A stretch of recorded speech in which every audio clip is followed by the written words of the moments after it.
কিন্তু এরকম অনেক ওই মানে অসংখ্য ওদের যে মন্ত্রিসভায় মমতা ব্যানার্জির এখন হারাধনের 10টি ছেলেও কিন্তু নেই।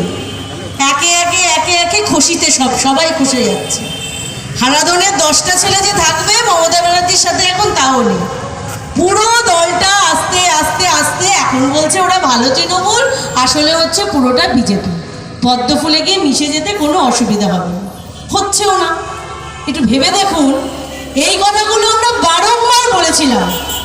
এবারে বিধানসভা নির্বাচনের আগে আমরা বলার চেষ্টা করেছিলাম, তৃণমূলকে ভোট দিয়ে আপনার গুরুত্বপূর্ণ ভোটটা নষ্ট করবেন না, বারবার বলার চেষ্টা করেছিলাম।